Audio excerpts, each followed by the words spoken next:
en metodología anteriormente realizabas tus unidades ambientales, pero todo era a mano.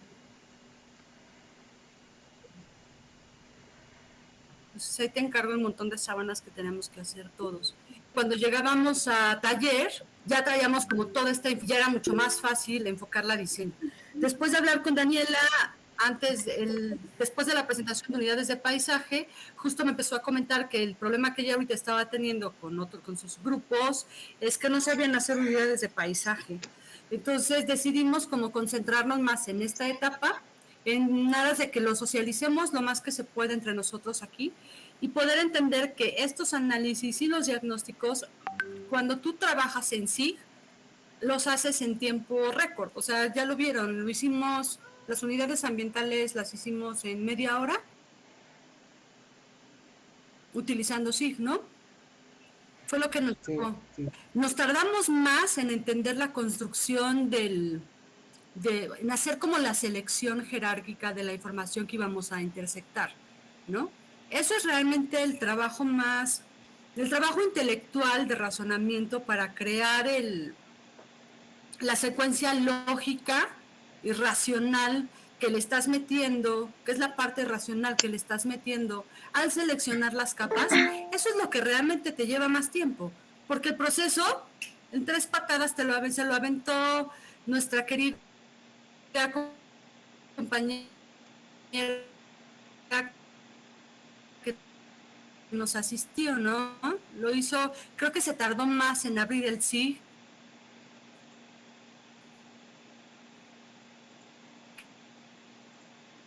que en lo que hicimos la operación. Entonces, siempre que nos va a llevar, sí, la clase pasada con el SIG, el realmente acción racional, ¿no? Esa construcción intelectual que hace más tiempo porque lo tenemos que insertar en un evento particular o en un fenómeno particular natural que queremos como conocer a priori, ¿no? Las unidades de paisaje finalmente, las unidades ambientales, lo que nos dan es un panorama general, ¿no? Una fotografía estática del momento en el que estamos haciendo ese análisis recurrente a ese año en particular de nuestros insumos, ¿no? Eso sí hay que tenerlo muy claro, porque muchas veces trabajamos con cartografías un poco desactualizadas, pero que para hacerlas real necesitamos muchos datos de campo. Entonces, a veces tenemos los datos de campo y a veces no, o sea, varía, ¿no? Y entonces, o los tenemos a diferentes escalas, mucho proceso de tratamiento de datos antes de poderlos insertar, como ya lo comprobamos, es súper rápida ya una vez que utilizamos y construimos nuestra base de datos para poder alimentar las unidades ambientales y las unidades de paisaje. Por eso el análisis es importante.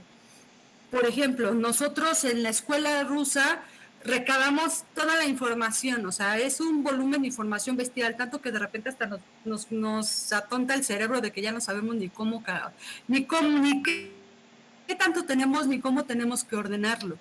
Pero eso es porque la metodología así lo pide, ¿no? Y no nada más la metodología, en el caso de Rusia se hace un congreso anual, mundial, donde la encomienda de todos los que estudiamos la escuela es evaluar en nuestras localidades los grados de contaminación para hacer un mapa mundial de contaminación en el mundo. Ya está tipificada la contaminación, ¿no?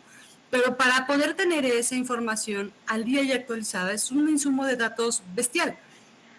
Entonces, muchos tenemos que hasta te duele la cabeza porque de y procesar. De tal suerte que en nuestro caso eso no es necesario. Lo que tenemos que hacer es aprender a ser sistemáticos con la información que seleccionamos. Por eso es que esta parte del análisis es importante. O sea, preguntarse, ¿para qué? O sea, ¿qué hay y para qué lo quiero usar? O sea, yo puedo ver 20 situaciones complejas que por temas de coyuntura vale la pena explorar, pero quizá no tengo los datos para sustentar. Entonces, busco o quede cartografiado sin que sea necesariamente el tipo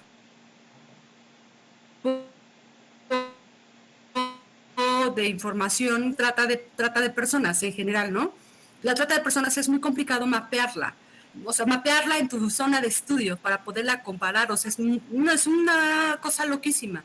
Entonces no la puedes sistematizar, pero quizás sí puedes sistematizar datos, por ejemplo, de INEGI, que si es que existen, de, qué sé yo, del Ministerio Público, ¿no? De asaltos, de robos, de cosas por el estilo, que probablemente puedan llevarte a detectar zonas de violencia, ¿no? O zonas recurrentes donde se cometen ciertos delitos. Entonces ahí tú vas a ese lugar y de repente ves que no hay luminarias, que son fraccionamientos cerrados, que no hay ojos que vean. Entonces empiezas a trabajar en otras estrategias.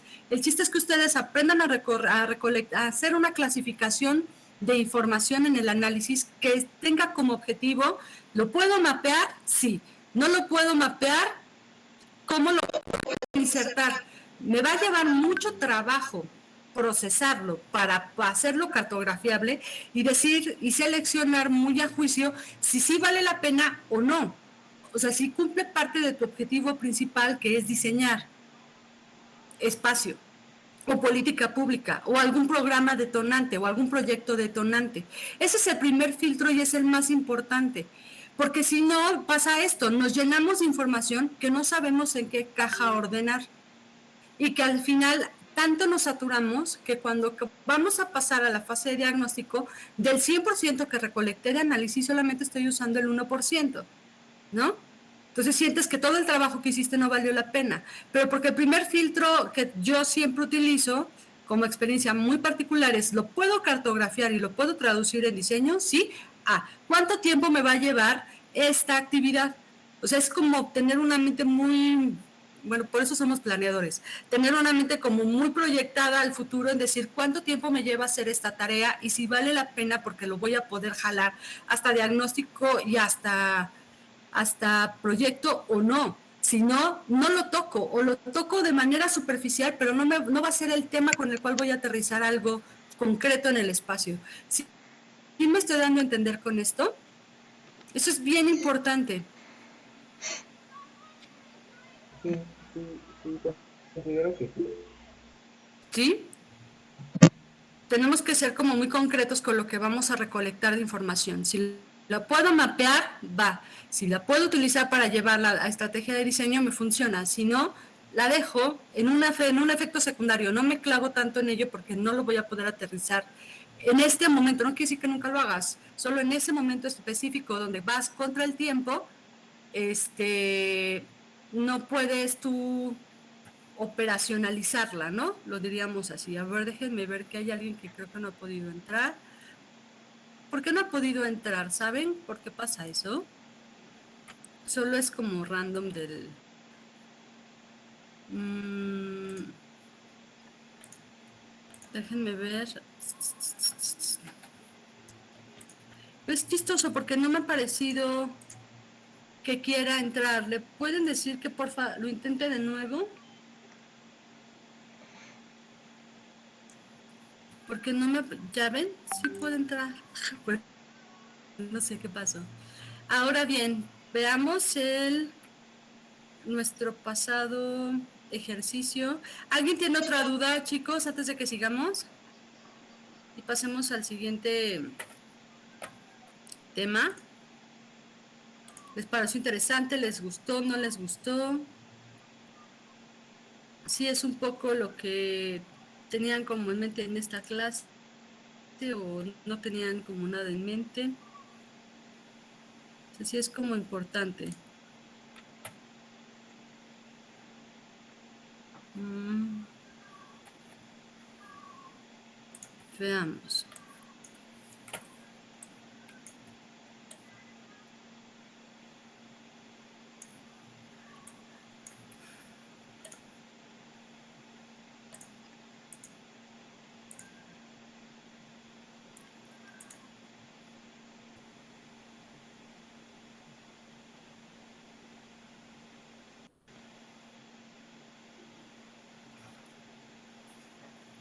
Si no se crean, a todos nos han hecho recabar. Ese es como el mismo método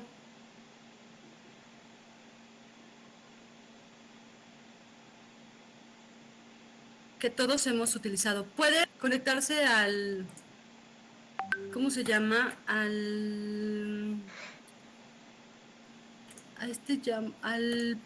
pizarrón.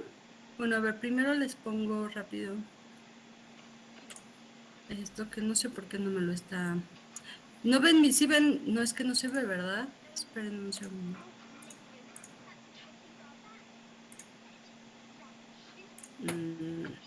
Ok.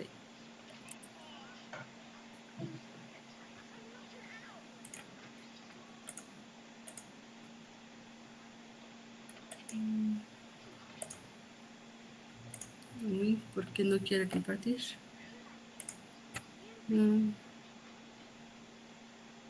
Denme un minuto.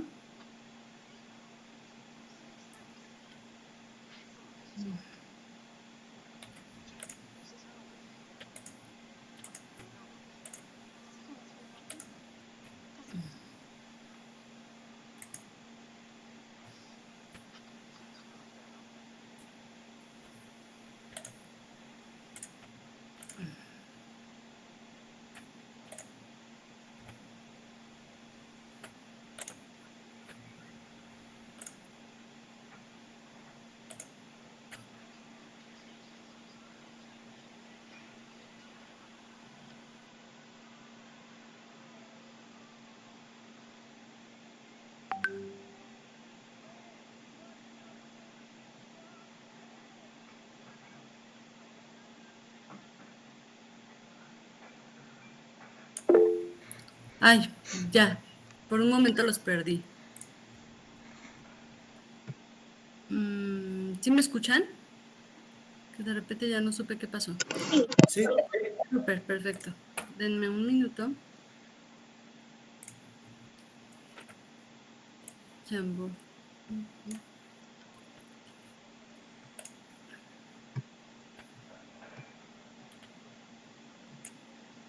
Ok.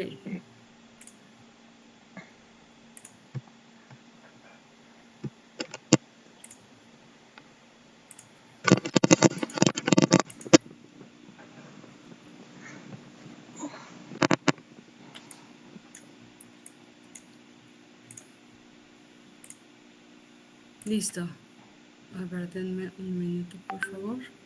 Voy a apagar mi cámara para que no, de repente no nos jale como tanta cosa. Veamos. De tal suerte que, bueno, esto lo vimos la clase pasada.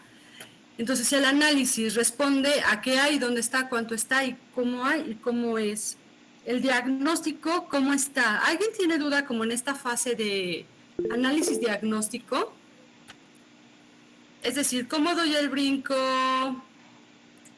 entre una fase y otra?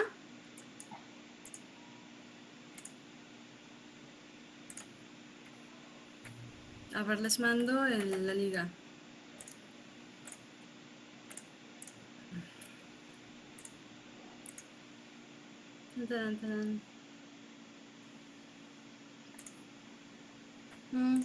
Sí se están poniendo, sí se pueden unir, ¿verdad? ¿O no? Sí, sí se puede. Sí. Ok. Y bueno, finalmente, bueno, ¿alguien tiene duda para este brinco de análisis a diagnóstico? De cómo se hace, o sea, ya lo han hecho 1000 veces, pero ¿alguna duda de cómo sería en esta escala? No, perfecto. Entonces, de ahí la siguiente fase es la zonificación potencial. Ya una vez que dije cómo está, empiezo a evaluar para qué me sirve, ¿no? ¿Qué, dónde, cuánto, cómo lo aprovecho? Aprovecho lo existente, lo ausente. ¿Qué hace falta? Por ejemplo, vemos que hay muchísimos kinders, un ejemplo. Todos esos kinders no tienen ni un solo parque, no, y es un área donde los niños de manera recurrente juegan en la calle. Entonces tú podrías decir, bueno, aquí lo que hace falta al ser un distrito escolar bastante robusto, es por lo menos una zona de encuentro, si no es un parque, una plaza, ¿no? O algo que pueda cumplir esa función en la cual los niños salen y pueden estar en un espacio seguro jugando, ¿no? Por ejemplo, pueden reunirse después de la escuela. ¿Cuánto es singular? ¿No? Eso lo podemos ver, por ejemplo, en la vegetación. Muchas zonas que trabajamos son singulares y repetitivas hasta en porcentajes, en representatividad dentro de un paisaje. Entonces es singular y de repente hay un solo evento o un ecotón en el cual solamente hay 5 especies que son únicas en la región, pues eso va a ser lo repetitivo, perdón, lo dije muy mal. Lo repetitivo es, por ejemplo, en su caso, bosque de Tascate, ¿no? Estoy inventando. En todo su río el bosque de Tascate es constante, pero hay una pequeña región o una pequeña zona en la cual solamente observamos en esa región 5 o 7 especies que aparte son el lugar en el que llegan las aves o llegan ciertos mamíferos. Entonces eso va a ser lo singular dentro de todo mi paisaje. Entonces ese singular va a tener un potencial diferente al resto, ¿no? Y va a tener una zona específica en la cual se le van a atribuir unas actividades diferentes. Y finalmente todo esto se procesa para llevarse a la propuesta de diseño. Ustedes ya hicieron parte de esto, ¿no?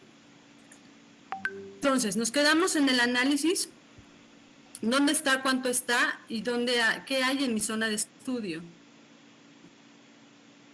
Creo que lo que faltaba y lo que teníamos que ver es, empezamos trabajando la esfera ambiental. ¿Cuál sería la siguiente esfera que presentaría hoy? Después de la ambiental, ¿cuál sigue? Urbana, ¿no? Urbana. Ok. Vamos a hacer algo. Por una cuestión meramente de que yo creo que no debieron de haber salido, vamos a dejar que secciones presente primero. ¿Está nuestro compañero de secciones? Sí, aquí ando. Súper. ¿Nos puedes presentar tú? Porque ese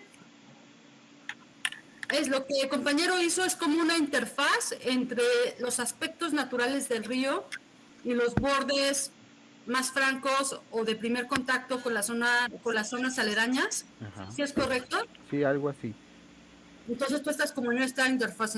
¿Me podrías presentar, por favor, contar de qué se trata? Ok, permítame. Uh-huh. ¿Comparto pantalla o con la de usted está bien? Uh-huh. Ok, bueno, esa no es mi... Ese es el equipo 7, ese es de plano base. Uh-huh. Entonces, yo Uh-huh. soy el 6. Ok, permítame. Uh-huh.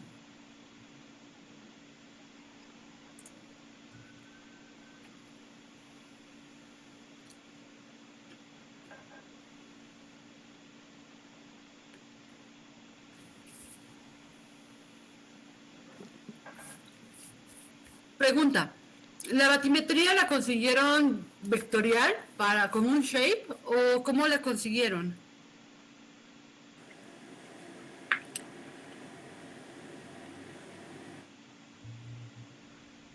Creo que no se Creo que pudo. no se recopiló. ¿Cómo? Creo que no se recopiló esa información, o no sé. Uh-huh.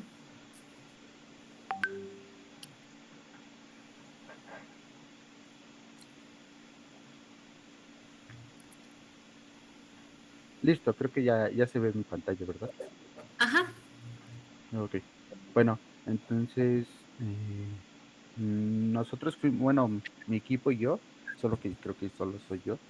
Nosotros hicimos el análisis de secciones, yendo primero por la caracterización del río Zaguapan a través de sus secciones. En eso nos metimos más en el contexto geográfico y un poco de lo ambiental para ver el tipo de vegetación y con eso llegar al tipo de tipología de secciones que existen en el río. Entonces, como pueden ver en este plano, solo que lo hice chiquito, pero lo puedo hacer un poco más grande. En todo esto que recorre el río, que son 10 kilómetros, en estos 10 kilómetros hicimos 2 secciones por cada integrante del equipo. No se alcanza a ver, pero son estas líneas, secciones que se muestra alrededor. Y al hacerlo así fue lo que vimos, hicimos una tipología de secciones. En ella pues vimos que el río existe tipo 8 tipos de secciones. En ellas también identificamos por qué ese tipo de secciones son. Ujú. Ok, la primera, pues el tipo 1 es un río entrelazado con contención natural, que es donde predominan los estratos bajos, que son herbáceas, pocos arbustos y frondosos. El tipo 2 que es el río estrecho de contención natural, donde predominan las herbáceas y árboles frondosos. Y así nos fuimos yendo hasta el tipo 6, tipo 8, tipo 6, tipo 7, tipo 8. Entonces fue sinceramente un análisis muy básico, muy chico a comparación de los demás, por ejemplo, de la esfera ambiental, donde sobresalen más esferas, como el tipo de vegetación, el clima, el tipo de suelo, la tipología de la hidrología y todo eso.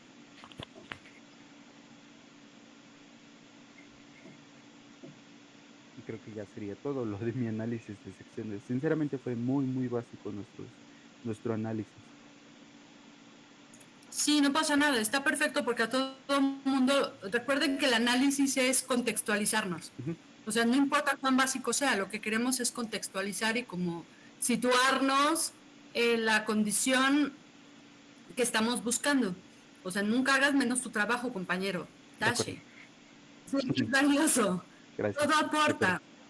Entonces, lo más importante es que si ustedes, por ejemplo, trabajan SIG, van a poner todas las capas que son de su interés y pueden sacar ya los transectos. Por eso sí les preguntaba si la batimetría la encontraron como shape. Porque si es un shape más, tú lo cargas, verificas, bueno, la georreferencia, la proyección, todo, y tú mismo vas haciendo los cortes, o sea, los recortes, los transectos. Te los va a dar en línea y si hay que trabajarlos un poco más para que queden como en AutoCAD, pero finalmente te están dando una aproximación más cercana y que tú ya no tienes como que trabajar lo demás, ¿no? Y creo que este tipo de análisis entra, o sea, se define por el carácter. Si vas a hacer transectos o secciones de río y estas son muy naturales, pues las ambientas a la sección natural, ¿no? A las condiciones, a la esfera ambiental. Pero si son más urbanas, lo dejas como parte este, del análisis urbano, ¿no? Sí,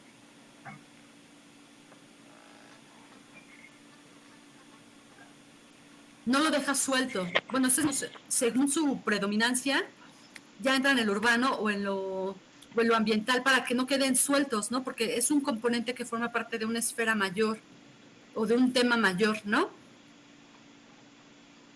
de acuerdo, de acuerdo. Solo sería eso, es decidir, lo dejo en la bolsa ambiental porque me explica un evento o un fenómeno, o lo dejo en la bolsa de la esfera urbana porque me interesa que tome este carácter y las soluciones espaciales pueden ir más dirigidas en ese sentido, ¿no?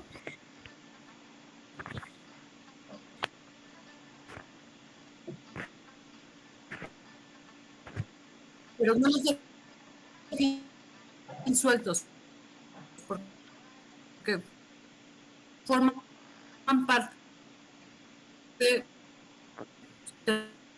un, un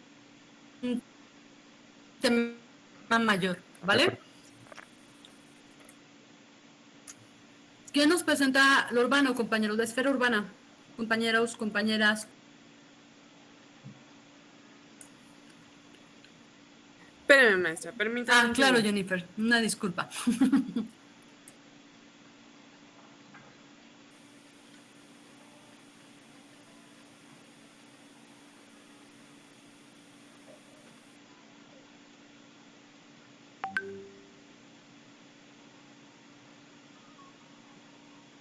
Es que no traía mis audífonos, perdone, profesora.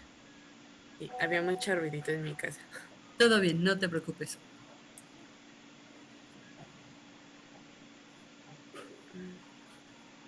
Ay.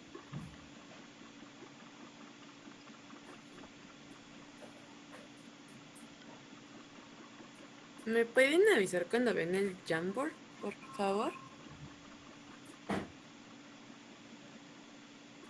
Listo, ya se ve.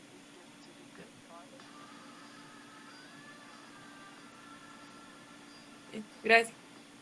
Bueno, pusimos en en la esfera urbana, decidimos dividirlo como en 4 pequeños rubros, que en el primero fue el uso de suelo, que fue como de lo urbano y lo rural, porque como bien sabemos el sitio está como no dividido, pero está como seccionado. En infraestructura lo que pusimos fueron vialidades, lo que son primarias, secundarias y terciarias, los postes de energía, los puentes, que son las conexiones que hubo, que hay tanto peatonales como vehiculares. En equipamiento fueron servicios, que es el transporte, de gobernanza, los cementerios y los servicios de salud. En servicios de salud ya están hospitales y centros de emergencia. En centros son escuelas, centros de investigación, integramos lo cultural y lo religioso. En áreas verdes hay privadas, que son recreativas, y públicas, que son de protección. Y en traza urbana marcamos lo que fueron las manzanas, las concentraciones urbanas y los límites municipales. Solamente que en los límites municipales no quisimos saturar lo demás y solamente se pueden alcanzar a ver como los nombres de los municipios que hay como alrededor.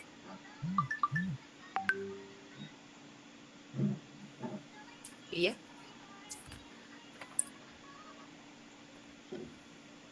Ese fue como la información que tomamos como más en cuenta. ¿Qué información descartaste? Pues creo que en general no descartamos ninguna hasta donde mi lógica me da. No descartamos como nada. Pero, no, sí descartamos algunas cosas, pero ahorita no recuerdo muy bien, porque sí había bastantes cosas como del INEGI, como más específicas, más puntuales, pero nosotros consideramos que no eran como de tanta relevancia. Ahorita no me acuerdo, una disculpa, pero resultaron estos 5 componentes contando las conexiones. Ok, una pregunta. ¿Esa clasificación de urbano rural está pegada a la que define INEGI? Sí. ¿O es propia? No, es de INEGI y son AGEPS, pero como saturaban mucho ¿cómo se llama? El mapa, lo que hicimos fue que las manzanas indican como toda la zona urbana y lo que no está, lo que no está como trazado, lo que no tiene traza urbana es lo rural, porque los AGEPS llenaban como mucho el mapa, lo saturaban y se perdía mucho con las vialidades. Ok, una otra pregunta. ¿Por qué eligieron trabajar con AGEPS? ¿Por qué elegimos o por qué no elegimos?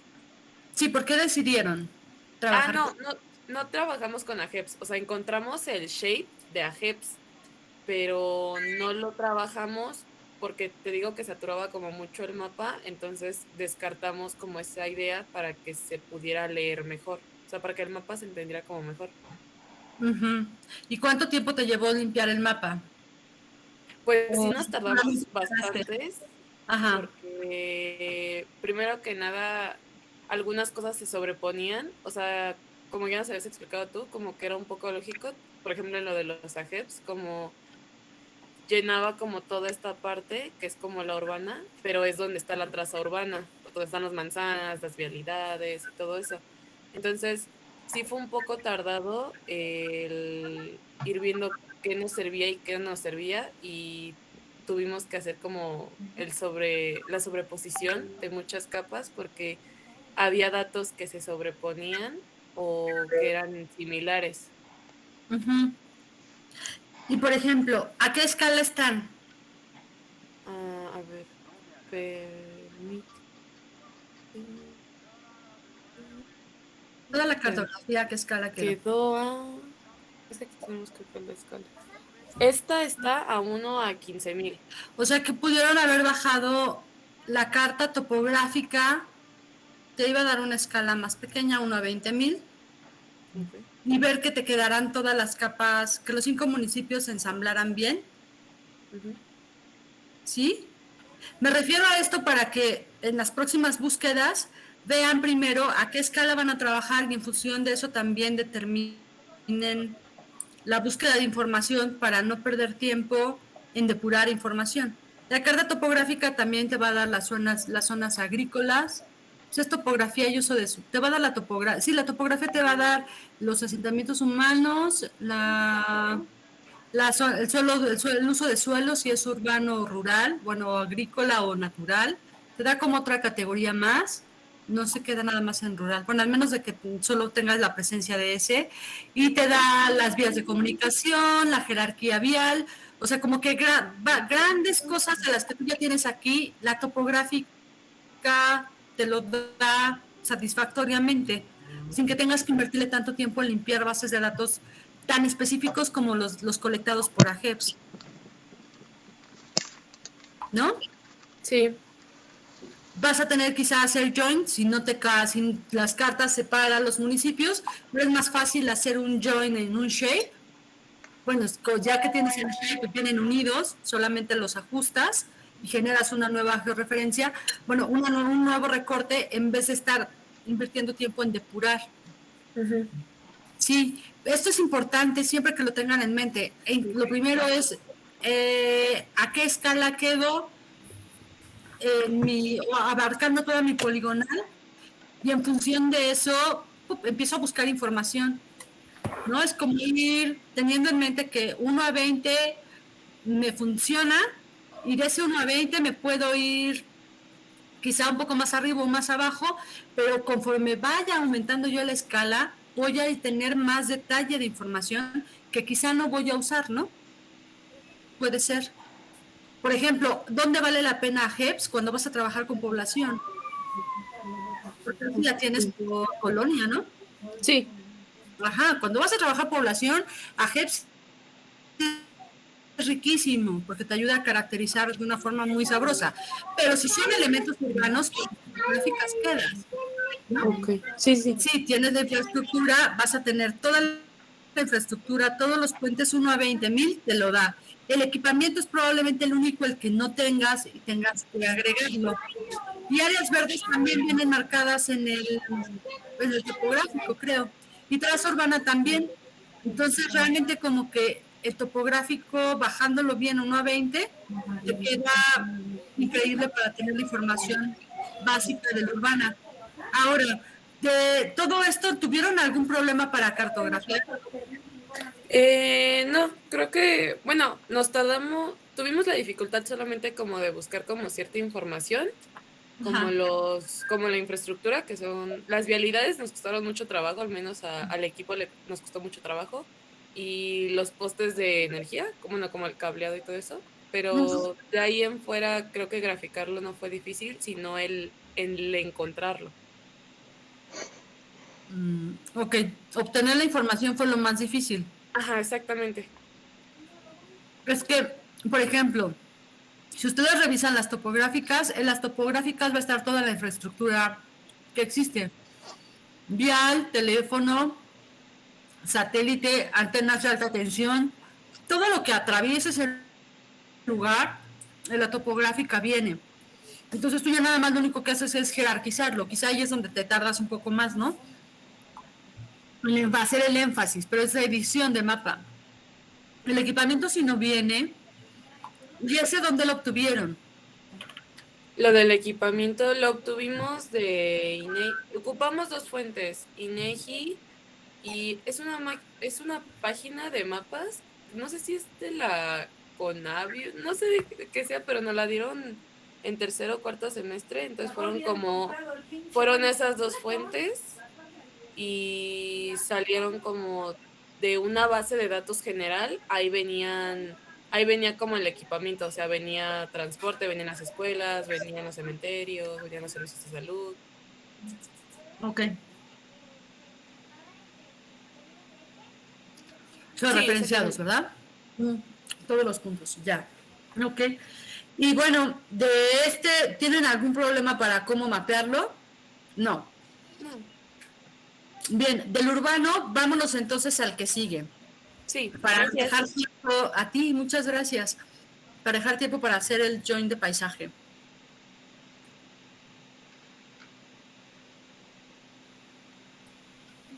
¿Quién nos presenta? ¿Qué esfera seguiría? ¿La social o la económica o la cultural y perceptual? Tenemos 4 todavía. ¿La social? Entre esas cuatro tenían que entrar. Social, vamos con social. Ok. Sí. Es que no tengo abierto el Jamboard en la tableta. Admito. Dime entonces, ¿qué página es? Bueno, yo Esta. lo presento Ajá. y dime que nada más dime qué hoja es. A ver, espera.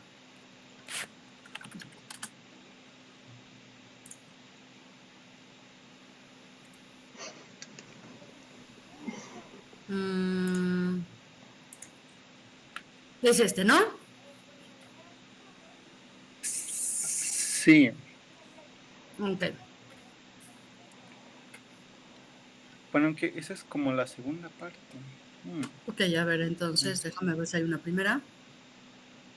Perceptual.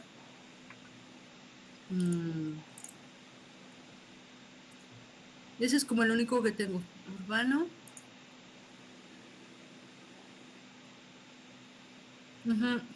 Sí, bueno, entonces sí, sería esa. Ok. Ay, perdón, ya me fui mucho. Ya estamos. Pues lo que pasó con la parte social y económica fue que utilizamos datos de, ¿cómo se llama esta parte? Buscamos unidades económicas en... Un segundito. Bueno, mejor explico lo que está aquí, ¿no? Ajá. Sí, en el censo de población del 2020, de los 5 municipios aledaños al río, pues encontramos que habían 205,000 habitantes. De ahí encontramos grupos de edad, cuáles eran los más predominantes, y estos pues eran de una población juvenil que va desde los 10 a los 24 años. O sea, entre ese rango se encontraba pues en mayores cantidades en las personas. Igual lo que hicimos pues con los datos de la población para mapearlo fue encontrar población rural y población urbana. Y ahí primero lo manejamos por AGEPS, pero igual era demasiado. Y después con el zoom que teníamos de la escala de 1 a 15,000 en el mapa, entonces pues utilizamos manzanas en lugar de eso. Y aquí no está el mapa, pero con puntos y con el tamaño de puntos hicimos como, en los puntos pequeños hay poca población, puntos grandes, mucha población. Entonces ¿Es sí una distinguimos, imagen? ¿perdón? ¿No tienes una imagen de ese mapa? Sí, un segundo. Sí.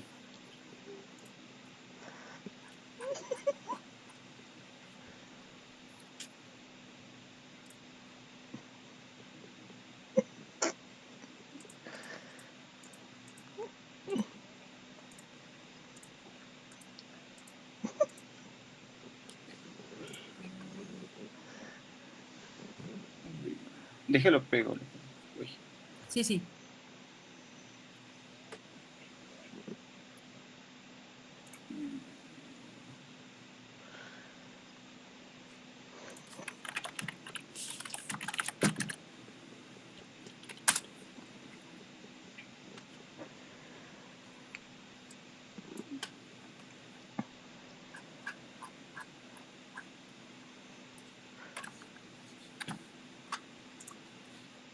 Ya lo encontré.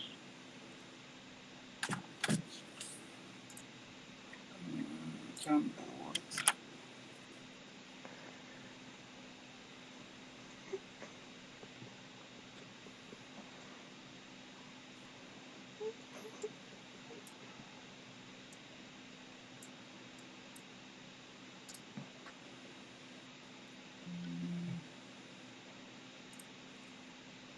Bueno, Ajá.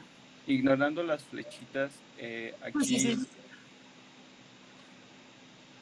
los puntos grises son lo que con mayor tamaño, pues es donde hay mayor población. Menor tamaño, menor población.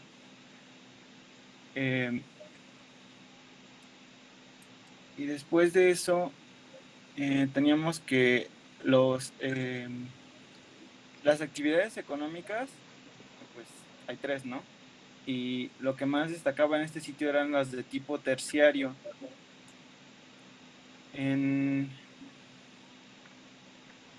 ¿Cómo se llama?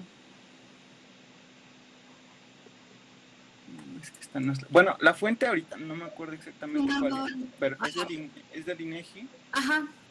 Y pues encontramos las unidades económicas ahí y cómo se esparcían por todo el mapa. Aquí nada más están señaladas con un nuevo shape, que son los círculos amarillos, y es donde se concentran más las actividades terciarias. No quiere decir que no haya actividades primarias ni secundarias. Primarias había casi nada, secundarias más o menos, pero en esos círculos amarillos era donde más predominaban, que era en el centro histórico, en el municipio de Tlaxcala, que es su capital, y en Contla, que igual es una importante pues concentración urbana.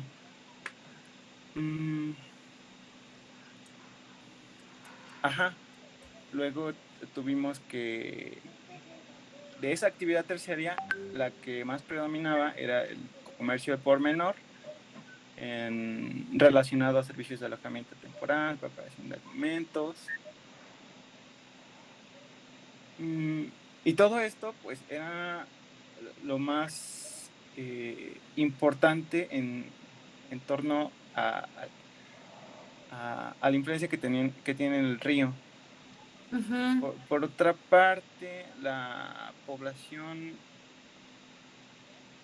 ocupada pues lo encontramos categorizado de muchas maneras, pero lo que rescatamos de ahí fue que que esta población ocupada pertenecía al tipo de subordinados y remunerados. Uh-huh. Que también trabajaban por cuenta propia. Había algunos no remunerados, me parece que del 100% de toda la población, creo que el 40-30% no era remunerado. Sí. Y luego la población desocupada, igual la manera en que la bajamos fue en que por grupos de edad teníamos que la que era desocupada estaba entre los 25 y los 64 años. Y, por ejemplo, todo eso no lo graficamos, la parte de la población económicamente activa, porque igual no nos dio tiempo, igual esas herramientas todavía no las teníamos para mapearlo. El grado de marginación, a lo mejor sí, pero pues nada más lo dejamos en un resumen de pues que había baja marginación en estos 5 municipios que hemos estado mencionando. Lo que pasa es que para contextualizar lo económico es fundamental trabajar con los datos del Estado. Uh-huh. Puedes saber, o sea, entre esos 5 municipios realmente hay una articulación muy, muy fuerte, ¿no? Uh-huh. Hay flujos económicos entre ellos mismos y entonces puede que todos tengan la misma condición o no. No sabemos. La única forma de saberlo es contrastándolo a nivel estatal. ¿Cuándo empieza a tener peso y podemos entender cómo se mueven nuestras regiones? En sus 5 municipios en sí mismos no. Tenemos que sacar los datos estatales para poder tener una referencia. Una referencia. Okay. Bueno, en el estado hay 2 millones de habitantes. Entonces, cuando yo veo estos 2 millones de habitantes, y cuando veo la suma de los 5 municipios en total, veo que equivalen al 10% de la población. Dices, bueno, no son tan importantes con relación en términos de población.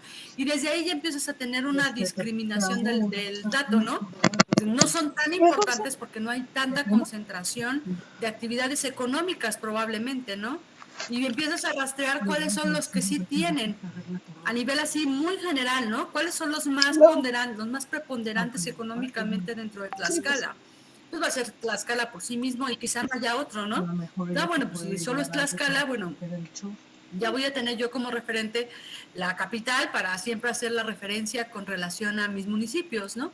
Porque suponemos que en la capital va a haber mayor concentración de flujos económicos, de actividades económicas, de distribución de mercancías, en fin, otro tipo de dinámicas mucho más relevantes que tal vez mis 5 municipios solamente alimentan de manera indirecta, ¿no? O quizá ni participan porque no tienen una relación regional. Pero lo económico también lo tenemos que sacar a nivel estatal o encontrar por lo menos cuáles son los polos de desarrollo y contra esos compararlos. Porque si no, tus datos no te dicen nada en realidad, ¿no? Sí. Aunque si te dicen, por ejemplo, si tú hubieras sacado marginalidad y lo hubieras puesto como mapa, porque sí lo puedes, de hecho ya viene cartografiable, creo, y lo bajas, y le pones encima población, quizá te encuentras algo chistoso, ¿no? O población económicamente ocupada, o el acceso a la salud, por ejemplo, ¿no? Que no sé si lo vieron aquí, porque salud sí es muy importante, ¿no? ¿Cuánta gente tiene acceso a la salud y cuánto no? Pues sí es importante, y más porque estás en un río, y un río súper contaminado. Nada más incluimos escolaridad, y es que la población, la mayoría tiene secundaria, y ya después. Sí, hay un rezago educativo, ¿no? Hay un grado de rezago educativo. Fíjate, tienes rezago educativo. Tienes también, ¿cómo se llama? Grado de marginalidad bajo. Sí, muy bajo. De gente que se dedica principalmente a actividades terciarias, ¿no? Sí. Y que en este ejercicio de pandemia te aseguro que un montón se fueron a la quiebra. Entonces ya también los datos son como distintos, ¿no? Podrían llegar a ser distintos. Entonces, el chiste es poder encontrar cómo lo económico podemos insertarlo. Déjenme buscar una página que me encanta por cómo trabajar estos datos. A ver, sí. Sí, porque a lo mucho llegamos a nada más pensar estratégicamente en qué lugares haría falta desarrollar más, por ejemplo, pues poner... Mira, en tu mapa... Vender ahí, ¿no? O sea, vender donde hay concentraciones grandes y también poner... concentraciones. Sí. Quizá también lo que a veces pasa es que luego nuestras clasificaciones no nos ayudan. Por ejemplo, esta clasificación de población por manzanas, ¿cómo hicieron los recortes para clasificar estas? O sea, esta clasificación, ¿cómo le salió? ¿Cómo hicieron esta clasificación? Pues, estas categorías, más bien. Era hacerlo de manera estratégica, que no hubiera tantos tamaños de bolitas, entonces dijimos, 5. Igual el máximo de población que había en toda esa área, pues máximo era como 1300. Entonces dijimos, pocos tamaños y que se dividiera entre 5, digamos, si eran 1400, entonces entre 5 y ahí vamos proporcionalmente. Ajá, pero de todas las formas de... Chris tiene 5 formas de realizar categorías: natural breaks, quintiles, cuartiles, y hay otras 2 que no recuerdo.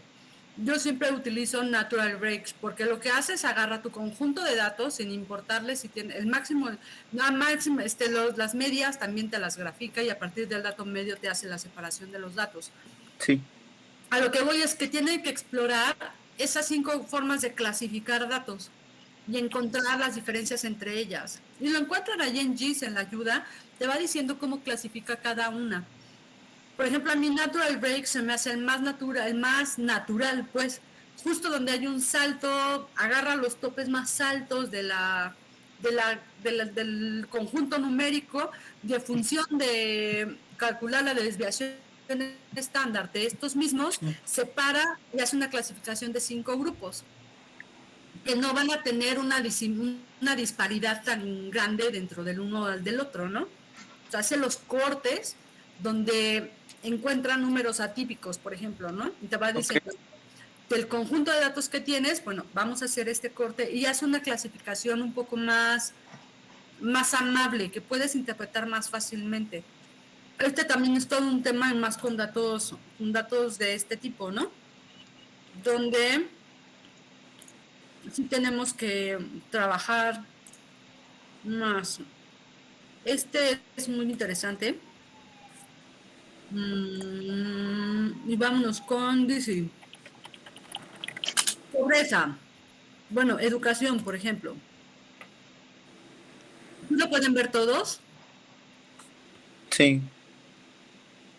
Aquí te va diciendo en una escala de colores, ¿no? El porcentaje por bloque o por grupo de bloque, ¿no?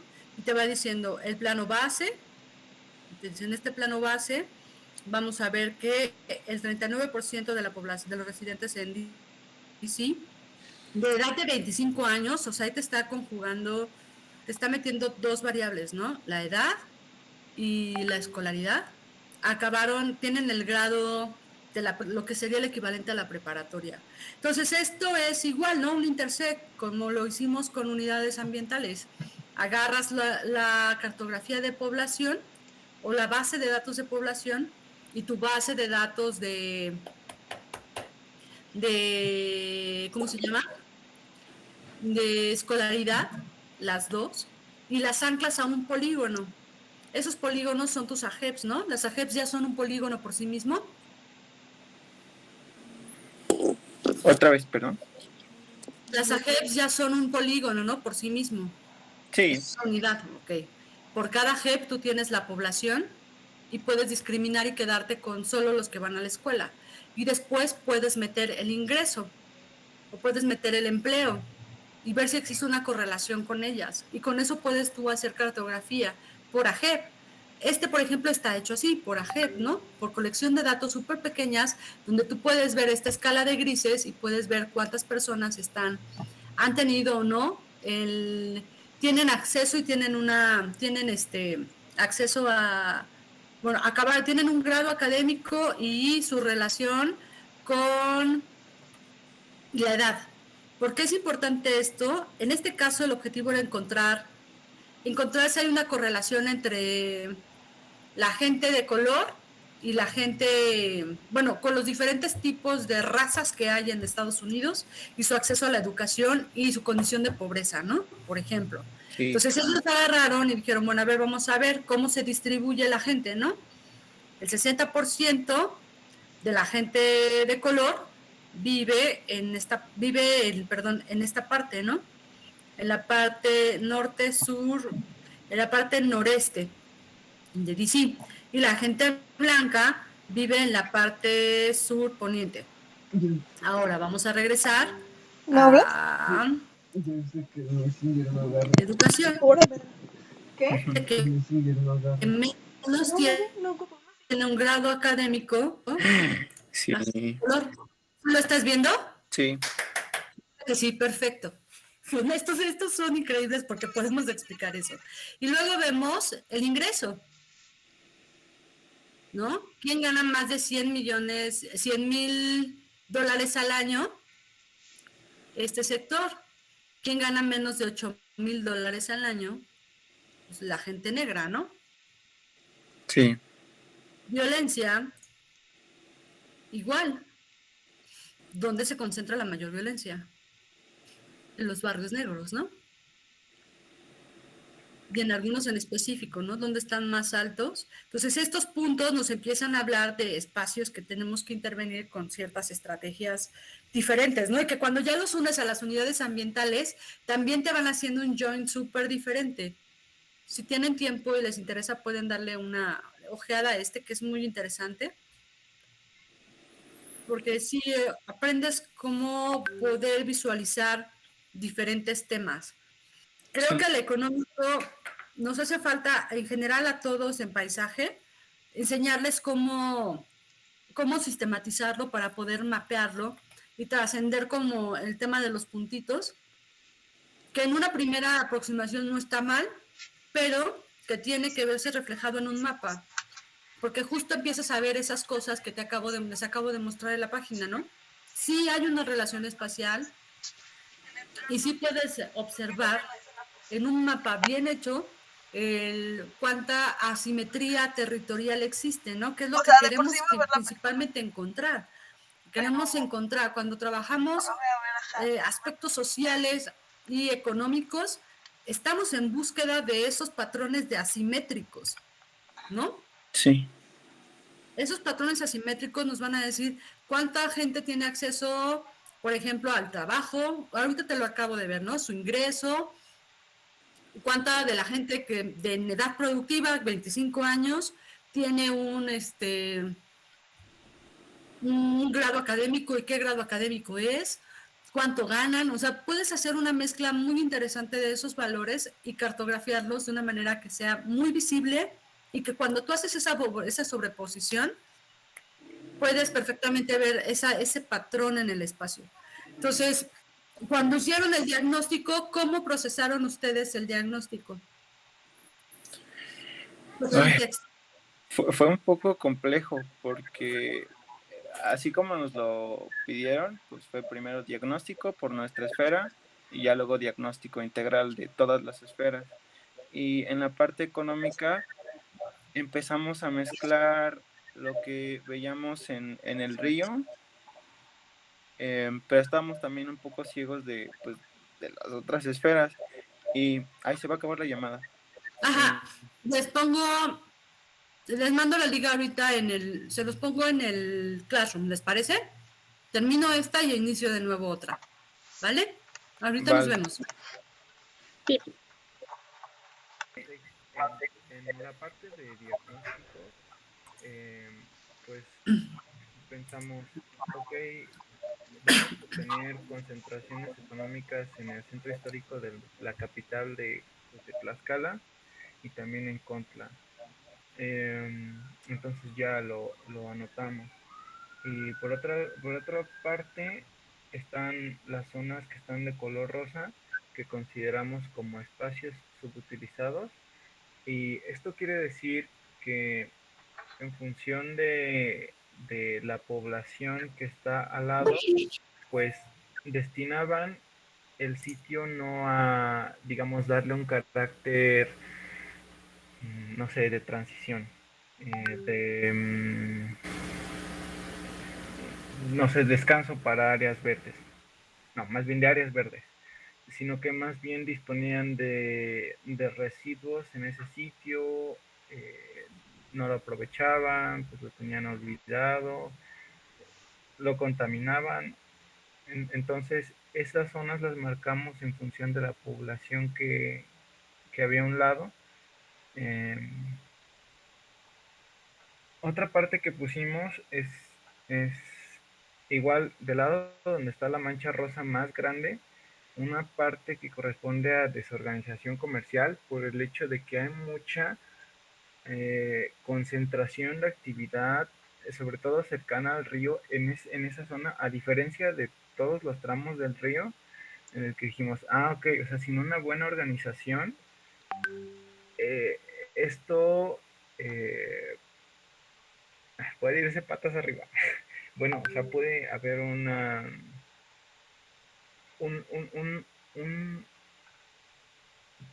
tenemos que trabajar en función de que todo como que se teja y se organice. Entonces, si hay demasiada actividad comercial ahí, entonces tratar de articularla y hacer que se comporte pues eficientemente al lado del río. Otra cosa que añadimos fue, y ya no fue tanto de la parte socioeconómica, pero sí pues identificamos áreas verdes como jardín botánico, zoológico, una área natural protegida, y entonces dijimos, entonces podemos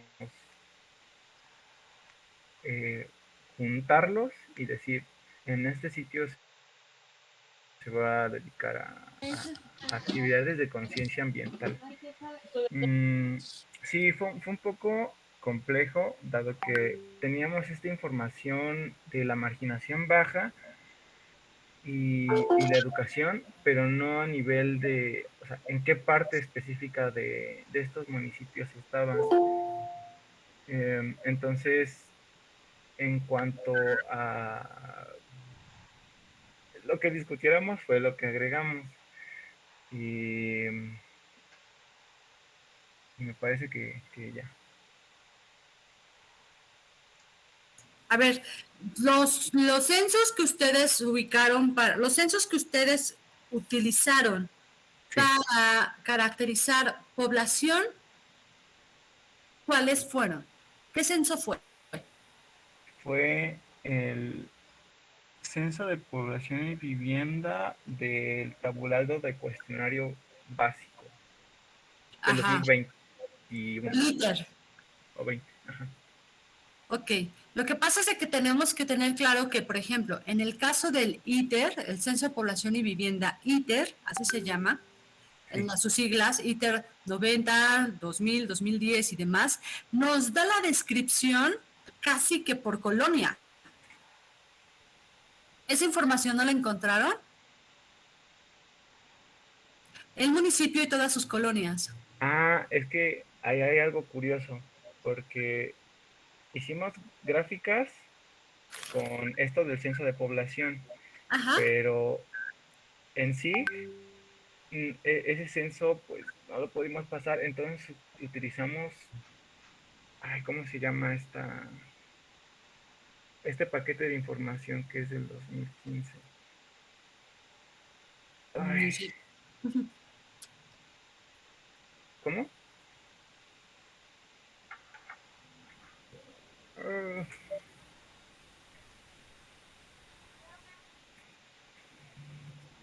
bueno, fue un paquete de información del 2015 que tenía muchos datos compactados sobre la población, porque otros no los encontramos. O sea, del 2020 me parece que teníamos que hacer como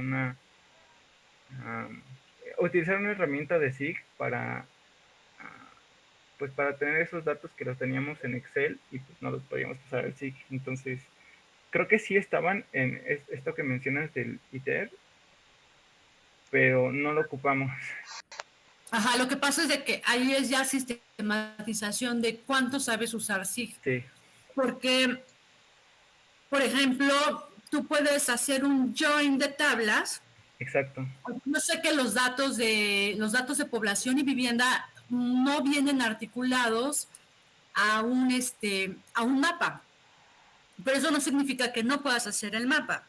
Porque por eso tienes el nombre de las colonias y de Sí, los municipios. Entonces, de tal suerte que tú puedes agarrar el mapa topográfico, por eso es importante homologar las bases, porque tú agarras entonces el mapa topográfico donde sí van a venir todos los nombres de los municipios en Shape y en base de datos, en la tabla de atributos, y vas a verificar, o sea, la vas a exportar a Excel y vas a juntar las dos tablas y vas a verificar que todos los nombres de las colonias existan. sí. Y una vez que verificas que todos los nombres existen, esa tabla de atributos de población la mandas, haces un join en el plano topográfico. Por eso el plano topográfico es importante que todos lo utilicen y todos lo homologuen.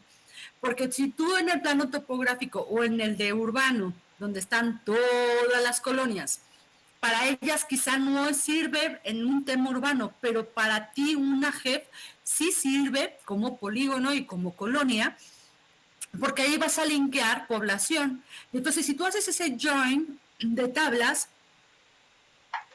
jalando el identificador del topográfico y verificando que existen las colonias y existen todos los datos de población y son correctos y son iguales, tú puedes generar tu mapa de población. Lo vas a jalar y entonces vas a tener el atributo y el dato por colonia.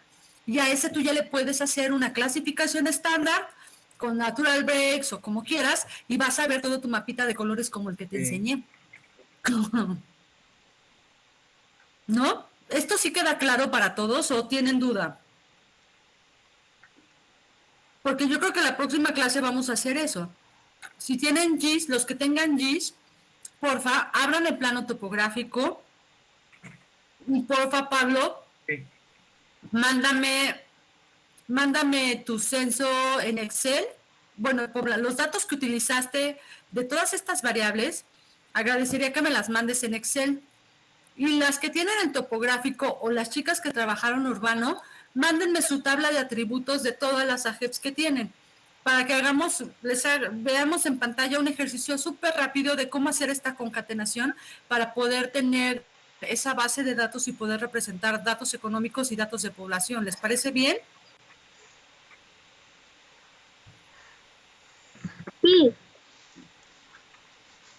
Sí.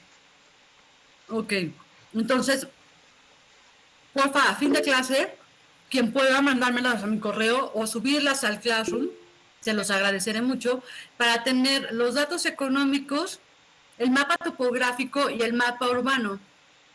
Bueno, la tabla, no en sí el mapa, las tablas con los identificadores de cada polígono y de cada atributo de los planos, que hablen principalmente de las colonias, porque tú tienes el número de municipio, el número de colonia y de municipio, y con ese puedes hacer el join o la identificación de tablas, y sobre eso mandar a hacer, o sea, construir el mapa, teniendo en cuenta que tú debes de tener sí o sí un dato igual al que le vas a atribuir un valor, ¿no? Y quizá el económico, ¿cómo venía?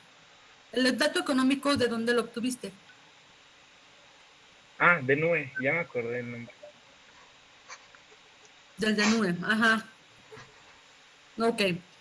¿Y el económico viene por municipio o venía también por colonia? No, ahí se estuvo muy raro. Venía por municipio. Por municipio. Sí. Ok. Igual, si viene por municipio, puedes hacer lo mismo. A esa misma base de datos le agregas el económico con el ID de la JEP o de la colonia. Y con eso ya tienes cuánta gente. Puedes hacer una suma de indicadores por nivel municipal.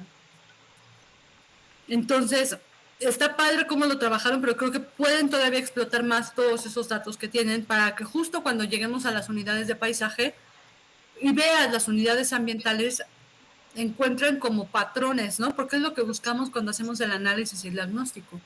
Patrones territoriales del uso y de la forma o de las actividades con las cuales hace uso el ser humano de ese paisaje o de ese territorio, ¿no? Y que quizá digan, es que ¿qué tiene que ver con el río? Pues tiene que ver todo. Por ejemplo, en esto, a lo largo de todo el trayecto del río, ustedes que trabajaron socioeconómico, ¿encontraron instaladas industrias? Creo que de este lado no hay. Y ese ¿No? era un dato positivo. Sí, Ok, no hay industria de ningún tipo. no. Ok, bien. ¿Unidades económicas dedicadas a la venta de agroquímicos, por ejemplo?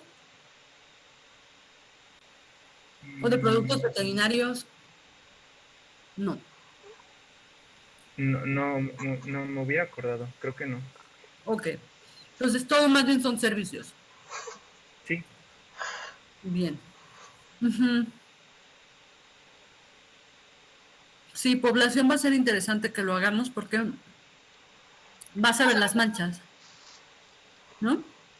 Tus recortes, o sea, te estaba diciendo, si tú puedes ver aquí a grosso modo cuántos centros de población mayor tienes, ¿no? Al margen de la clasificación que tú hiciste.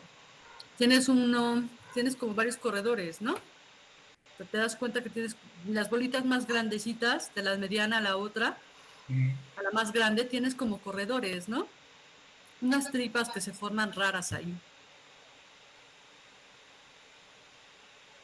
Entonces, trabajándolo con otra expresión podrías, o hasta otra expresión gráfica podrías ver el patrón de concentración de la población, más allá de tener miles de puntitos dispersos. Eso se convierte en una gran mancha, ¿no? Porque es el carácter rural de la zona, ¿no?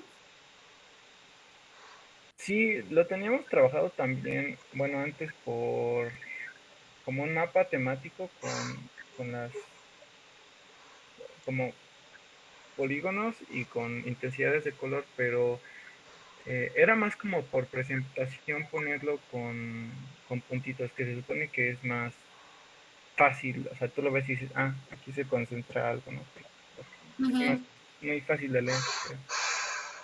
ya, sí, pero si hacen el trabajo de pasar este mapa y lo urbano a sus unidades de paisaje, ¿cómo creen que quedaría? A unidades ambientales, ¿cómo creen que quedaría?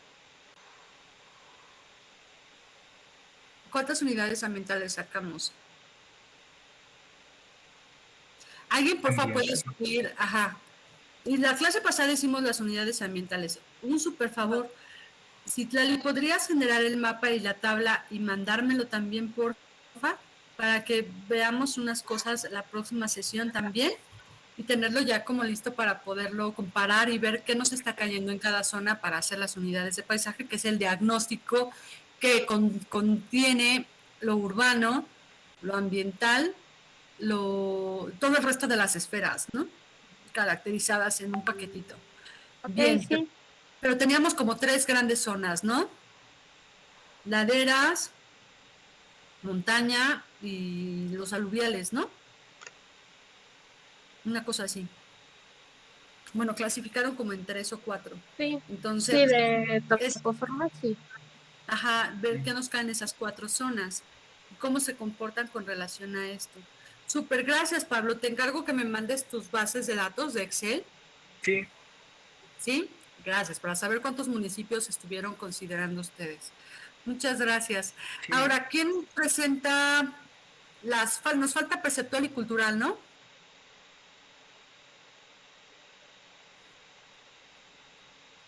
creo que sigue perceptual.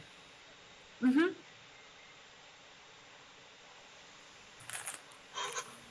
Vale, comparto pantalla. Sí, Dani, gracias.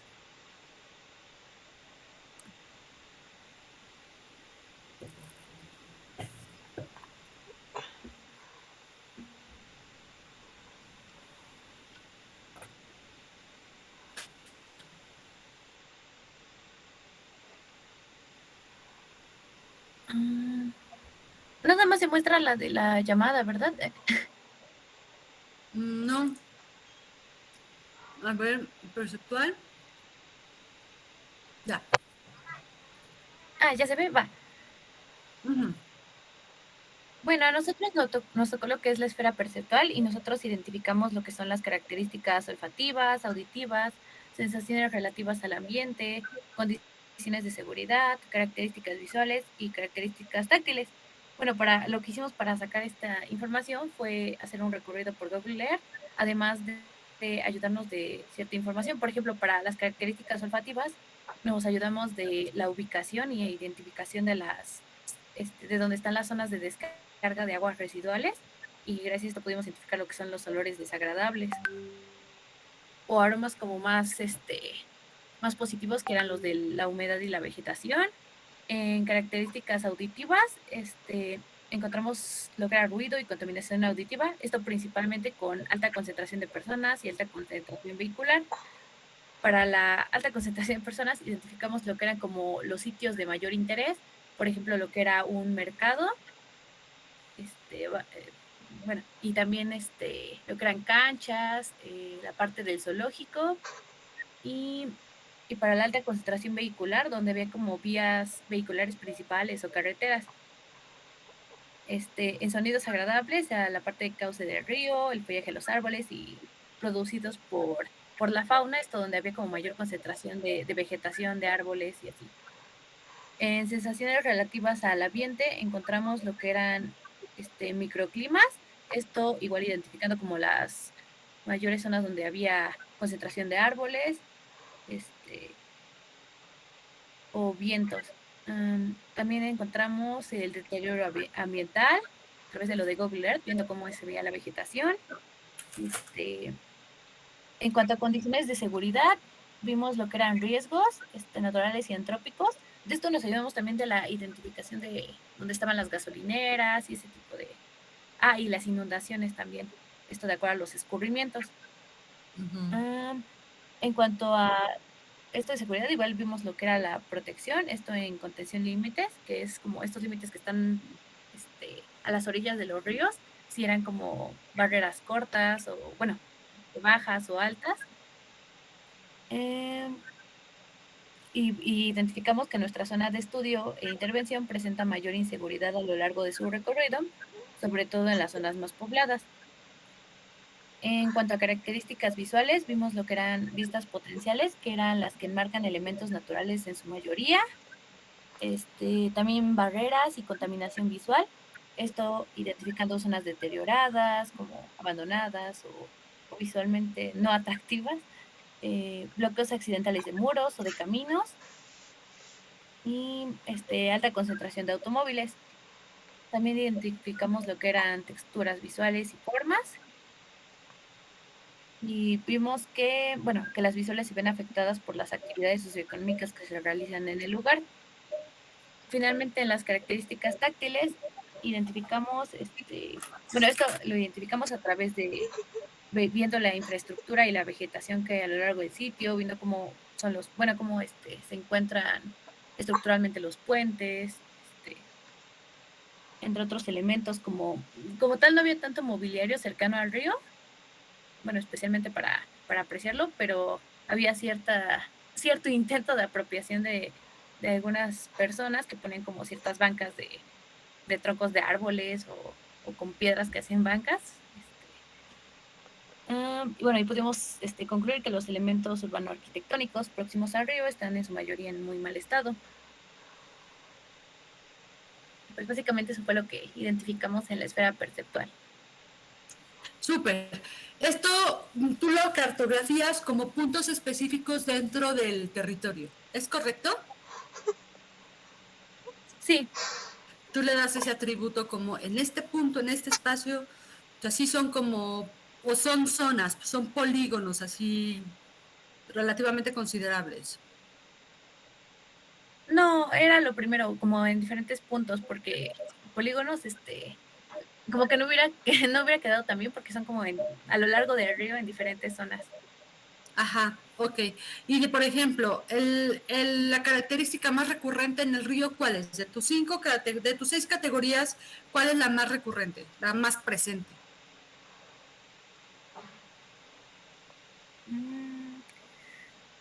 Me iría más entre lo olfativo por las descargas de aguas residuales, que, o sea, sí en las zonas donde están principalmente estas descargas es donde hay mayores olores desagradables, pero en sí a lo largo de todo el río está contaminado, entonces creo que esa sería la característica principal. La principal. Todas las demás son entonces como acompañamiento, ¿no? La jerarquía, entonces tú podrías generar un mapa de áreas con mayor contaminación olfativa, ¿no? Como un problema específico dentro de tu diagnóstico, ¿no? Ya no es un punto, sino es las áreas donde se concentra el olor más desagradable, ¿no? Por ejemplo. Y que eso lo pueden traducir en una estrategia de diseño de plantas de tratamiento, ¿no? Ya le dan la forma que quieran, pero plantas de tratamiento para poder disminuir y mitigar los olores, ¿no? Sí, o humedales, ¿no? O humedales, ajá. Bueno, que el humedal no mitiga el olor, pero hay veces que hasta huele más, porque tiene estas fases, ¿no? Una planta de tratamiento natural o un sistema de humedal tiene como sus diferentes fases, ¿no? Entonces realmente nunca disminuyes como el olor, sino que vas como limpiando por sedimentos. Ahora bien, ¿cuál sería la segunda? La primera, el olor, dices. Tendría que... No, sí, dime, perdóname. Yo pensaría en las características auditivas, porque aquí está más, bueno, como el río está pasando, la mayor parte del río está en una zona urbanizada, o sea, sí también está la parte rural, pero mayor la parte urbanizada, entonces se ve esta concentración de personas y de autos. Entonces creo que sería la segunda. Y por ejemplo, dices, tengo que generar entonces, tengo mucha contaminación auditiva y contaminación olfativa. Esas, en tu fase perceptual, ¿cuál sería ya tenemos esas dos. ¿Cuál sería? ¿Hay una tercera y una cuarta? ¿O ya son esas las más importantes? Considero que esas son las más importantes. Entonces son las dos que podrías atacar o instrumentar. Bueno, podrías hacer una cartografía donde hay grandes zonas, donde están esos dos problemas o dos condiciones que tú los observas, dices, son un problema porque hay que mitigarlos, porque a la larga generan enfermedades y generan poco bienestar, ¿no? Tener áreas con mucha contaminación auditiva también genera estrés y ansiedad, ¿no? Afecta a la salud. Sí podrías darle ese giro y poner estas grandes zonas o manchas de contaminación visual y contaminación auditiva, ya enunciándolo como tal, como un problema de diagnóstico o como una evaluación de diagnóstico. ¿Sí lo crees correcto? Sí, yo creo que sí, sería más que nada eso, evitar, bueno, mitigarlos para que no sean mayor problema a la larga. ¿Y esos cómo los mitigarías en una estrategia de diseño? Por ejemplo, en la parte de características auditivas, creo que sería estas barreras vegetales, bueno, para las zonas donde hay mayor concentración de vehículos o de población. Ahora, cuando tienes estas barreras auditivas, pero cuando resulta que en esa zona también tienes escuelas de niños chiquitos, ¿cuál ponderas? ¿Qué es más importante, tener la barrera visual o tener las pistas abiertas para que los niños sean observados y estén seguros? Las vistas abiertas. Ajá, ese es el truco. Sí, ese es el truco. Que al momento en el que hacemos el diagnóstico, esas cosas son las que tenemos que evaluar y ponderar. Por eso es importante que del análisis ustedes hagan una lista de, ok, ya hice este análisis, ¿qué es lo más? Ya hice el diagnóstico y yo en mi esfera estoy encontrando este problema. Ahora, cuando lo sumo con la esfera de al lado, la esfera urbana o de equipamiento o ambiental, ¿cuál pondero? Y ahí vamos a regresar al inicio de la clase, ¿no? ¿Cuál es mi posición con relación a la relación hombre-naturaleza? ¿Qué voy a ponderar y qué voy a considerar más importante? ¿No? Y que va a ser el eje rector de mi propuesta de diseño. Es más importante rescatar el río y salvaguardar la vida de los bichitos y limpiarlo para que en una segunda fase los seres humanos no se enfermen, o tengo que proteger a los seres humanos de las inundaciones, de la contaminación, y tengo que generar espacios seguros para los seres humanos. ¿Sí? O tengo que encontrar un equilibrio y tengo que buscar alternativas intermedias para satisfacer de manera inmediata o de manera a mediano, corto, a corto, mediano y largo plazo, estrategias que me garanticen el bienestar en los 3, en los 4 o los 5 sectores que estoy estudiando, que estoy analizando y que voy a diagnosticar. Entonces, esa es un ir y venir, el análisis diagnóstico y mi perspectiva del paisaje es un ir y venir que voy a ir negociando y voy a ir jerarquizando.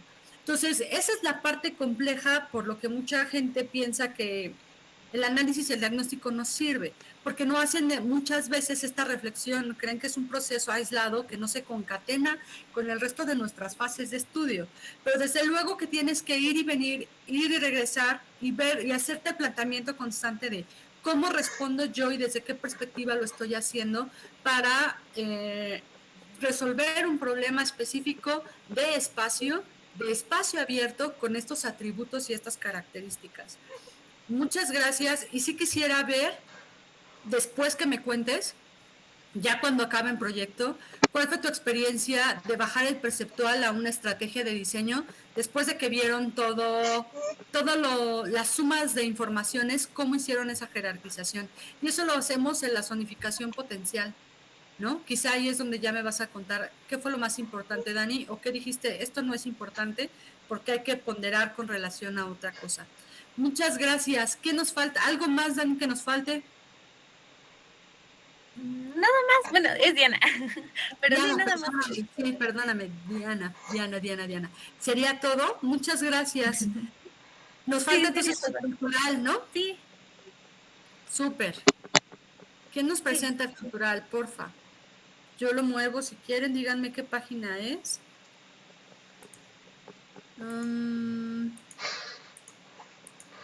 Cultural, ya lo encontré.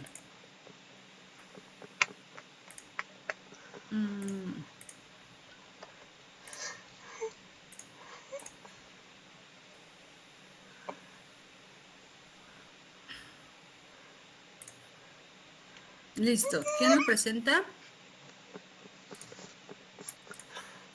Hola. Hola. Bueno, aquí nosotros lo que tomamos en cuenta para hacer nuestro plano, la parte de análisis y posteriormente diagnóstico fue el patrimonio, y lo dividimos en dos: lo que es material, lo que es tangible, lo que se quedó ahí, y lo que es inmaterial, que bueno, es más como las actividades que realizan las personas, pero nos dimos cuenta que muchas de estas necesitan de un lugar físico para que se puedan poder llevar a cabo. Es bueno, lo que intentamos explicar con este diagramita de flechas. Ujú. Y en del INEGI descargamos algunos shapes y usando el programa ArcMap, los graficamos para que se viera el recorrido que hay o las rutas que hay. En unas partes fue un poquito difícil porque no encontrábamos información de que quieren abrir rutas turísticas y demás, pero no estaban como tal marcadas, no habían mapas que dijeran cuál, solo decían por dónde pasaría. Y ya lo que nosotros hicimos fue trazar estas rutas. Es la ruta naranja que puede ver, es la más extendida, creo que es la ruta turística de los Cuatro Señoríos. Y ya ahí sobreponiéndola con iglesias, con zonas arqueológicas, vimos cómo era, bueno, donde se concentraban muchas de las actividades, que pues, para muy poca sorpresa, es en el centro de Tlaxcala. Claro, ajá. Ok. Ush, Creo que es lo más rescatable. ajá.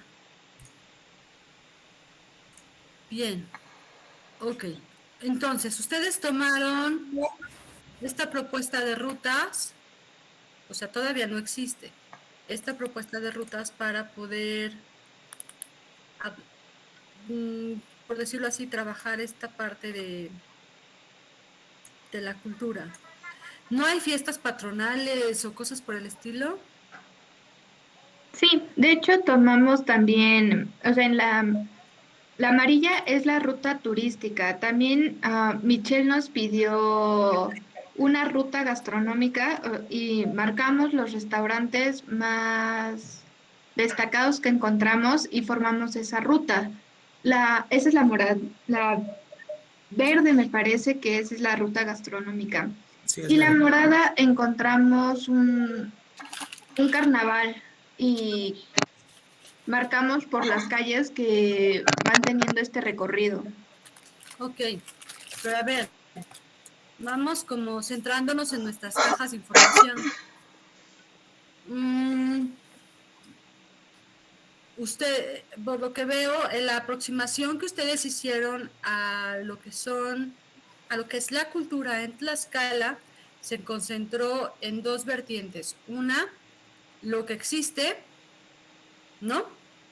Y dos, lo que potencialmente podrá existir en un futuro a largo plazo. Entonces, nosotros en el análisis trabajamos en el presente continuo, es decir, lo que hay hoy. Y el futuro entra en la zonificación potencial, ¿no? ¿Qué estás encontrando en el análisis? Que el gobierno de Tlaxcala tiene por intención armar una ruta. No porque el gobierno de Tlaxcala proponga esta ruta quiere decir que es la mejor. ¿Están de acuerdo? Sí. ¿O sí es la mejor? No, estoy de acuerdo que no porque lo propongan es que es Ajá. lo mejor. Entonces, en tu fase de análisis, cartografiar la que ellos proponen carece de sentido, porque tu perspectiva para hacer una ruta puede ser más amplia. Es decir, puede ser toda una ruta que no nada más agarre iglesias, que no nada más agarre restaurantes, que no nada más agarre, o sea, que no sea de un servicio único. Por ejemplo, hagan la ruta, se las recomiendo mucho porque aparte la degustación es buenísima, la de cerveza artesanal que hace el Turibús. En general, la ruta no tiene más que articularte y llevarte a lugares dentro de la Ciudad de México donde se produce cerveza artesanal. Y que pistees toda la noche y salgas muy borracho y muy divertido de conocer estos lugares. Espacialmente no tienen ninguna articulación, ¿no? Pero la ruta pasa por las avenidas principales, sale de Reforma, llega a Bucareli, te lleva a la Romita, te lleva a todos estos espacios que son icónicos dentro de la ciudad o que han sido reconocidos a través del tiempo como espacios identitarios de la ciudad. Y el guía te va contando, vamos por Paseo de Bucareli, el Paseo de Bucareli, entonces el plus de ir en la ruta sí es ir a pistear y tomar cerveza súper deliciosa, pero también se convierte en una ruta histórica, ¿no? Este tipo de cosas tienen sentido cuando no es en senso estricto irte a visitar las iglesias. Ni, eso lo va a hacer alguien de filosofía y letras o de historia. ¿Ustedes irían a tomar una ruta histórica de iglesias a Tlaxcala? No creo, tal vez una o dos. Y ya. Ajá. Entonces, el que el gobierno le proponga no quiere decir que sea la mejor alternativa para fomentar el turismo, porque en eso se centra, ¿no? Tengo recursos históricos importantes que quiero agregarles un plus cuando mis visitantes vengan. Entonces nosotros tenemos que ser más flexibles, así abrir la mente y decir, bueno, a ver, yo que me voy con mis cuates a Tlaxcala a comer, porque es factible, porque estoy a 2 horas de ir y venir a Tlaxcala, 2 horas más o menos. En 2 horas estoy en Tlaxcala, puedo estar 4 o 5 horas y me regreso. ¿Qué me gustaría a mí ir a ver en Tlaxcala? En verdad no hay nada, pero bueno, ¿qué iría yo a ver como turista cercano o lejano para conocer Tlaxcala, ¿no? Y ahí sí tenemos que depurar y decir, bueno, el gobierno y la gente piensa que esto es muy importante, pero yo con ojos de turista, yo con ojos de paisajista, ¿qué iría a ver? Y quizá invento otras rutas súper distintas y no las voy a meter en el análisis. Voy a mencionar que el gobierno tiene la intención de hacer esto y haciendo eco a esa intención, en el diagnóstico vamos a evaluar cuán factible es vincularlas y cómo lo haces. Primero, pues radios de influencia, ¿no? ¿Cuánta gente camina? Estas redes, empiezas a hacer un análisis distinto. Estos elementos, ¿qué tan cercanos están? ¿Qué tan lejanos están? Me tengo que mover en camión, me tengo que mover en bicicleta, puedo llegar a pie. Involucra otra serie de análisis que pueden enriquecer si vale la pena o no hacerlo, por ejemplo, ¿no? Y enriquecen también tu propuesta más allá de una ruta ya trazada por el gobierno. O sea, puedes tener una ruta gastronómica, pero no es Oaxaca, ¿no? Por ejemplo. Entonces, es como cuestionarnos sí o no. Y más porque nosotros somos los que estamos aprendiendo y tenemos que desarrollar la habilidad de poder argumentarlo, porque cuando salgamos a la vida laboral vamos a tener que argumentar nuestros proyectos. Entonces, sí está padre que exista, pero creo que este análisis lo puedes hacer todavía mucho más relevante en el sentido de decir, bueno, a estas llego caminando, ¿cómo llego? ¿Cómo accedo? ¿Si accedo o no accedo? ¿Si vale la pena o no vale la pena, no? Descartar. Y desde tu perspectiva de paisajista y desde esta perspectiva de negocio, de decir, a ver, yo que soy, o sea, mi rango de edad hasta los 35 años, somos los que vamos a Tlaxcala a comer. Esta experiencia, ¿yo la viviría o no? O sea, por ejemplo, yo les pregunto a ustedes, ¿ustedes vivirían la experiencia del pan y vino en Querétaro? O sea, ¿sí la pagarían o han ido a esta feria que se hace? O si la ven, ¿se les antoja ir?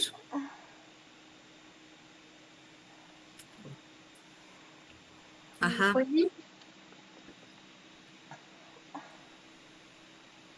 Ok.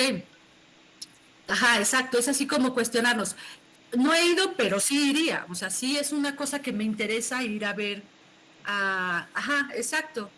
O sea, sí empiezas a hacer como esta ponderación de si voy o no voy, si lo pago o no lo pago. O sea, sí iría todo un día a tener esa actividad, o la verdad es que no lo haría, ¿no? Porque su rango de población hasta los 35, 40 años son los que invierten en hacer este tipo de actividades. Ese es como el recorte, ¿no? Y es cierto tipo de personas. Entonces, es decir, voy a generar una actividad económica, porque eso es lo importante, más allá de la ruta, es voy a generar una actividad económica que está dirigida a este sector de población. Este sector de población, ¿cuánto es la posibilidad de que viajen en coche? ¿Cómo se estacionan? ¿Se estacionan o van en bici? ¿No van en bici? ¿De dónde vienen? O sea, son como muchas preguntas que tienen que orientarse más allá de elegir una ruta. La ruta, quizá cuando tú la recorras dices, es la peor ruta, porque no hay, y eso suele pasar con las rutas que exigen, que luego eligen los gobiernos, ¿no? No hay estacionamientos, no hay donde aparcar, no hay accesibilidad, las calles son muy chiquitas, no tienes por dónde pasar, entonces se convierten en más que ayudarte, se convierten más en un estorbo. Y tú puedes encontrar de repente, si visitas el sitio, que hay otras calles que estéticamente son más bonitas, tienen casas más padres, se hablan más de la identidad del lugar, tienes vistas panorámicas, quizá puedes hacer un recorrido mucho más integral, que no sea solo sea gastronómico, sino que también te lleve a la casa a la casa donde venden artesanías, donde de repente ves la historia jocosa. Por ejemplo, Michoacán no tiene Morelia no tiene las historias tal cual en una ruta, ¿no? Pero están los chicos en el centro y te dicen, te voy a contar todas las historias de terror, por ejemplo, ahorita que acaba de pasar la Noche de Muertos, de todas las historias de terror que se han dado en el centro de Michoacán, ¿no? Y van contándote paso por paso la crónica, las historias terroríficas que han sucedido en las casas en la época de la conquista y demás eventos, ¿no? Y no necesariamente es una ruta física que va a llegar una persona a recorrer en su auto o en su bici, sino que requiere de un guía. Entonces, ese también es un aspecto cultural que casi nunca trabajamos, pero que es muy común que se den en pueblos que tienen tradiciones milenarias, como el caso de Michoacán y también el caso de Tlaxcala, ¿no? Porque también las tiene. Entonces, sí, si vas a trabajar a nivel de equipamiento, mi recomendación es que revises, cuentes la historia que a ti te gustaría que te contaran, la cuentes con tu equipo y digas si lo haría o no lo haría. Y si no lo harías, pues la verdad es así como que busquemos otro proyecto detonante. Porque lo interesante de tu sector, a diferencia de todos los demás, es que tú sí tienes cómo detonar economía local en los 5 municipios que estás trabajando. Esa es la importancia de tu sector. Tú sí puedes reactivar sectores de una forma distinta al resto de los demás componentes. Tú sí puedes ofrecer una experiencia tangible que la gente vaya y adquiera y consuma. A diferencia como de las otras experiencias que son un poco diferentes, ¿no? La tuya sí genera economía. Entonces es súper bonita, pero hay que decir, bueno, por lo que si lo hizo el gobernador, pues nos da igual, ¿no? Tenemos que encontrar los aspectos más bonitos de esta ciudad para llevar a la gente y que se enamore de Tlaxcala y regrese, ¿no? Y nos compre, nos consuma lo local que hacemos. Y eso creo que es lo bonito de este espacio. Al final, ¿cómo lo bajaste a diagnóstico?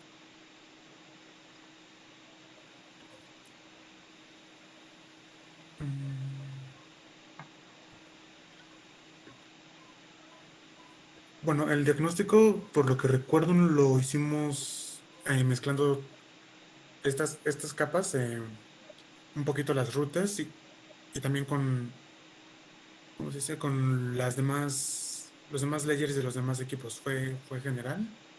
Entonces vimos que en algunos sitios donde hay muchas iglesias o muchos puntos donde se concentra gente, se inunda, o también que estos lugares donde está planeada la ruta también es un sitio donde hay mucha inseguridad y esta cuestión de desechos residuos de Residuos aguas, sólidos. Aguas residuales, descargas de aguas residuales. O sea, son los peores lugares. Así es como que no era la mejor idea para proponer Ajá. la ruta. Sí, perfecto. Entonces en diagnóstico pudiste ver eso, ¿no? Aunque pudiste haberte ahorrado el dibujo de las rutas, en verdad, solo ver dónde están y decir, hay dos. Se le invierte dinero a todo el paisaje y se hace una recuperación total de este espacio, ¿no? Y ya se convierten en proyectos puntuales, en tu cartera de proyectos puntuales, en tu diagnóstico. Le dices al gobernador, ¿sabes qué, gobernador? Vimos tu ruta o al presidente municipal. Y primer defecto, no forma un circuito.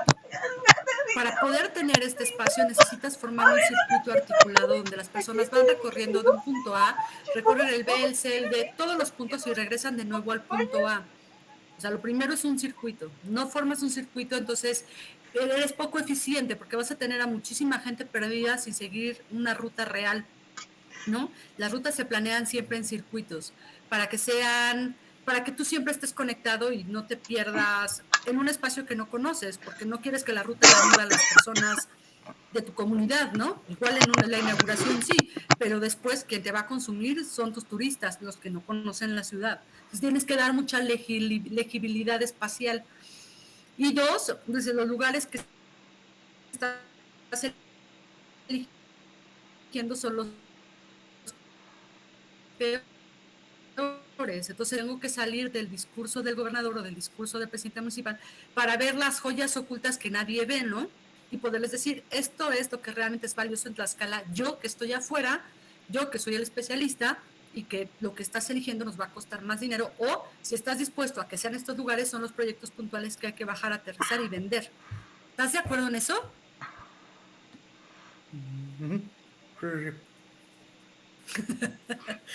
Ok, perfecto, chicos. Porfa, yo sé que el diagnóstico, el plano de diagnóstico ya lo tienen terminado, ¿no?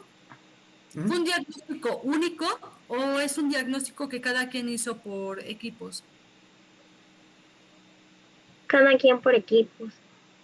Ok, porfa, súbanme su diagnóstico para la próxima clase, ¿no? De acuerdo. Ajá, ténganlo así como a la mano, vamos a armar un Jamboree. Y entonces la próxima clase vamos a trabajar en 3 sentidos. O sea, porfa, mándenme el plano de unidades ambientales y la tabla en Excel. Y después las tablas de económico. Perceptual estaría padrísimo si puedes dejar solamente tu mapa con los puntos que se te hicieron más importantes para ti, para llevar al diagnóstico, o no, más bien deja todos, perdóname. En tu mapa que se vea como una escala más grande para que podamos hacer una sobreposición rápido y ir viendo cómo nos van cachando estos aspectos en específico sobre nuestras unidades ambientales. ¿Les parece? ¿Qué nos va cayendo en cada parte? Eso es más importante en este sentido y en este momento para poder sacar las unidades de paisaje. ¿Nadie tuvo duda ya sobre las unidades ambientales? Así todo clarísimo.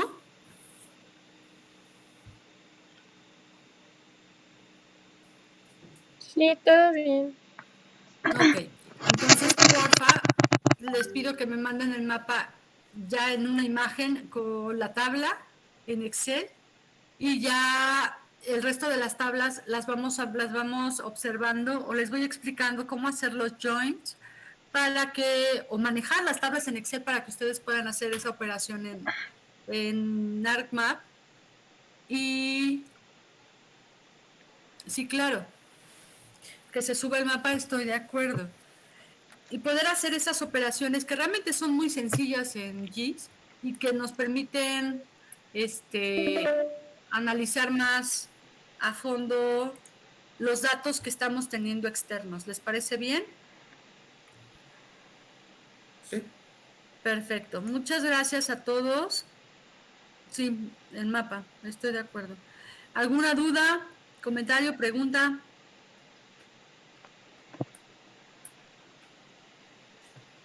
¿Todos clarísimo?